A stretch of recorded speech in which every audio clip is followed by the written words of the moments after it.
तो दोस्तों स्वागत है आपका एक और नई वीडियो में। तो क्या आपको पता है कि इन्फिनिटी सिंबल का असली नाम क्या है? और क्या आप ये जो धागे धागे से होते हैं केले छीलने पर जो आते हैं, इनका नाम पता है? और क्या आपको पता है कि पाइथागोरस थ्योरम पाइथागोरस ने नहीं दी थी बल्कि किसी और ने दी थी? तो इन्हीं जैसी और भी इंटरेस्टिंग फैक्ट्स को जानने के लिए वीडियो पूरी ज़रूर देखना। So without wasting time, let's start exploring.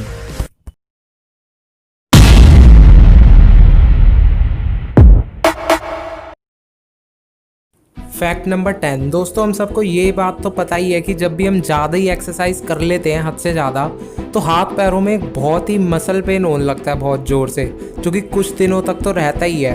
पर आप रनिंग कर रहे हो अगर ज़्यादा ही और रनिंग करते हो रेगुलरली, तो इन मसल क्रैम्प्स को अवॉइड करने के लिए आपके लिए एक टिप लाया हूँ मैं। और वो टिप ये है कि जब भी आप रनिंग करते समय अपना लेफ़्ट फुट यानी लेफ़्ट वाला पैर ज़मीन पर रखो और उसी टाइम अपने अंदर की सांस को बाहर छोड़ो नाक के थ्रू, तो आपको मसल क्रैम्प्स नहीं होंगे।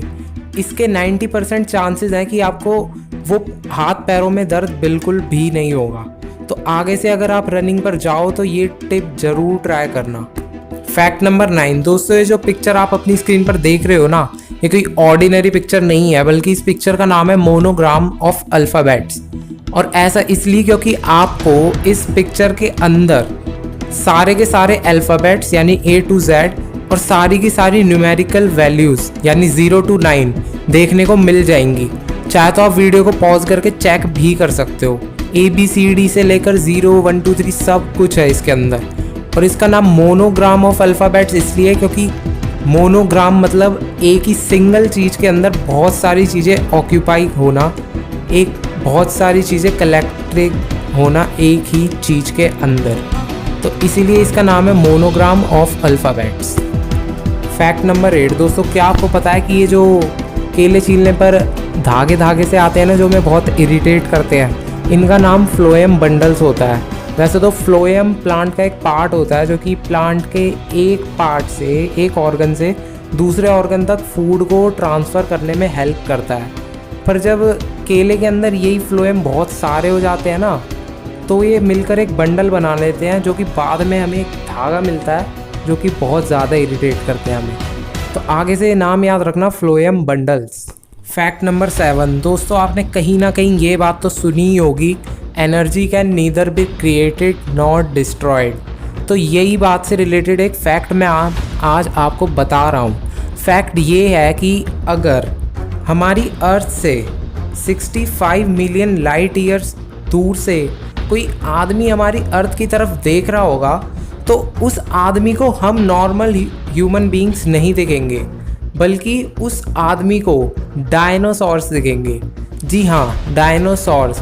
क्योंकि 65 मिलियन लाइट ईयर्स दूर मतलब वहाँ लाइट को वहाँ तक जाने में 65 मिलियन ईयर्स लगते हैं। और अब लगा लो कि हमारी अर्थ पे 65 मिलियन ईयर्स पहले अगर डायनासोर्स थे, तो उस टाइम की लाइट जो प्रोड्यूस हुई होगी वो ट्रैवल करना स्टार्ट करेगी, और 65 मिलियन ईयर्स बाद वो जिस डिस्टेंस पर जाएगी वहाँ पर वो एनर्जी, जो एनर्जी है लाइट के फॉर्म में, वो ख़त्म तो नहीं होगी, वो तो चलती जाएगी इस इनफाइनाइट स्पेस में। तो वही होगा कि वो कहीं एक पॉइंट ऐसा आएगा जब वो जो हमारे प्लेनेट अर्थ पर डायनासोर्स की लाइट प्रोड्यूस हुई थी ना, वो कहीं और जगह भी देखी जा सकती है। ये बड़ा ही वियर्ड सा फैक्ट था, इसको आपको समझने में अपना थोड़ा दिमाग का यूज़ करना पड़ेगा। Fact number 6। दोस्तों क्या आपको पता है कि आज के ज़माने में हम जो कुछ भी खा रहे हैं वो एक तरह से प्रोसेस्ड सनशाइन ही होती है। अब वो कैसे, तो सुनो।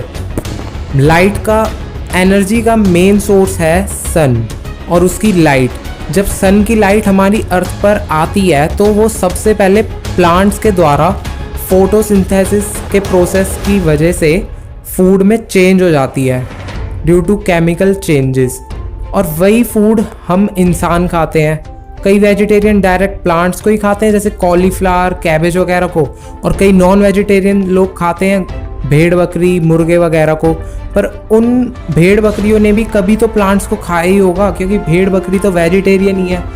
तो उसी की वजह से सन से पहले एनर्जी प्लांट्स में जाती है और फिर प्लांट से हम ह्यूमंस में ही आती है। तो डायरेक्टली और इनडायरेक्टली अगर देखा जाए तो आज के समय में हम जो कुछ भी खा रहे हैं वो प्रोसेस्ड सनशाइन ही है। हम एक तरह से सनशाइन को ही अपने अंदर कंज्यूम कर रहे हैं। फैक्ट नंबर 5 दोस्तों, किस किस ने मूवीज़ में देखा है कि कोई आतंकवादी या फौजी ग्रेनेड को अपने दांत से पिन खींच रहा है और फिर फेंक रहा है, पर अगर असलियत में वो ये करने लगे ना, अपने दांत से ग्रेनेड की पिन खींचने लगे, तो उसका दांत टूट जाएगा पर वो पिन नहीं निकलेगी। सच में ये मिथ है जो कि हमारे दिमाग में बचपन से ही भरी हुई है कि हम ग्रेनेड की पिन दांत से खींच के ग्रेनेड फेंक देंगे, पर असलियत में वो ग्रेनेड की पिन इतनी स्ट्रॉन्ग होती है कि वो हमारा दांत तोड़ देगी पर वो पिन नहीं निकलेगी। फैक्ट नंबर 4 दोस्तों, पूरी दुनिया ये कहती है कि वास्को द गामा ने इंडिया को डिस्कवर किया, पर इंडिया में लोग खुद ये कहते हैं कि वास्को द गामा ने इंडिया को डिस्कवर नहीं किया, बल्कि इंडिया तक पहुंचने का सी रूट डिस्कवर किया। है ना वियर्ड सा। फैक्ट नंबर 3 दोस्तों, मैंने आपसे कही थी ना कि मेरी कोई वीडियो ऐसी नहीं जाएगी जिसमें मैं इस महान देश इंडिया का फैक्ट ना बताऊं।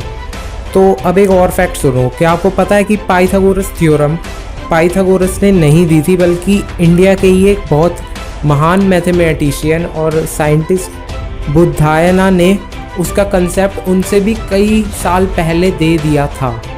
मतलब एक तरीके से हमारी आंखों में धूल झोंकी जा रही है कि ये जो काम भी करते हैं वेस्टर्न साइड से ही क्यों होता है। इंडिया खुद एक इतना महान देश है जिसकी कई सारी मिस्ट्रीज़ हैं जो कि हमारे दिमाग में भरी गई हैं कि ये किसी और ने करी है, पर वो होती इंडिया में है। मैं आपको आगे भी ऐसी बताता जाऊंगा, ऐसी कई सारी मिथ्स जो कि लगता है कि विदेश के साइंटिस्ट ने करी है, पर वो हुई इंडिया में हुई है। तो आज से अपने दिमाग में बात डाल लो। फैक्ट नंबर 2 दोस्तों, आई गेजिंग नाम की एक टेक्निक है जो कि हमारे एंसेस्टर्स या फिर हमारे पूर्वज यूज़ करते थे, पर अब इस टेक्निक में होता क्या है वो सुनो। एक्चुअली इस टेक्निक में दो आदमी एक दूसरे की आंख में देखते रहते हैं तब तक जब तक उनका आई कांटेक्ट एकदम मेंटेन ना हो जाए, और जब मेंटेन वो हो जाता है आई कांटेक्ट, तब आप यकीन नहीं करोगे उनके आसपास एक ऐसी एनर्जी का फील्ड बन जाता है कि वो जो चाहे वो कर सकते हैं मन ही मन। मतलब जैसे कि वो अपने पास्ट को देख सकते हैं, अपनी प्रॉब्लम्स अपने मन में ही सॉल्व कर सकते हैं। मतलब ऐसी ऐसी शक्तियाँ आ जाती थी उस टेक्निक की वजह से कि आप सोच भी नहीं सकते। पर ये नहीं कि हवा में उड़ गए, वो हवा में उड़ गए, कुछ भी कर लेते थे। मतलब कुछ भी नहीं, कुछ लिमिटेड चीज़ें जो हम नॉर्मल ह्यूमंस नहीं कर सकते, ऐसी चीज़ें। फैक्ट नंबर 1 से पहले दोस्तों, अगर वीडियो पसंद आ रही है तो प्लीज़ इसे अभी के अभी लाइक कर दो। वीडियो बनाने में सचमुच में बहुत मेहनत लगती है, आप उस मेहनत को समझ के देखो एक बार, और चैनल को सब्सक्राइब करके बेल आइकन को प्रेस कर दो अगर आप चैनल पर नए हो। और वीडियो ख़त्म होने पर दोस्तों के साथ शेयर करना बिल्कुल मत भूलना, और सब्सक्राइब करना भी मत भूलना, क्योंकि मैं ऐसी फैक्टफुल वीडियोज़ लाता रहता हूँ जो आपके ज्ञान को सचमुच बहुत ज़्यादा बढ़ा देंगी अगर आप रेगुलर मेरी वीडियोस को देखोगे तो। फैक्ट नंबर 1 दोस्तों, क्या आपको इन्फिनिटी सिंबल का असली नाम पता है? वैसे तो इन्फिनिटी सिंबल मैथ में काफ़ी यूज़ होता है, जो कि अनंत को दर्शाता है, जो चीज़ कभी ख़त्म नहीं होती, इनफाइनाइट। पर क्या आपको इसका असली नाम पता है? वेल, अब आप जानने वाले हो। तो इसका असली नाम है लेमनिस्केट। तो आगे से याद रखना, इन्फिनिटी का दूसरा या फिर कह लो असली नाम लेमनिस्केट है। तो दोस्तों, अगर वीडियो पसंद आई तो प्लीज़ इसे अभी के अभी लाइक कर देना। आज की इस वीडियो में बस इतना ही, फिर मिलेंगे अगली वीडियो में। Till then goodbye and stay safe.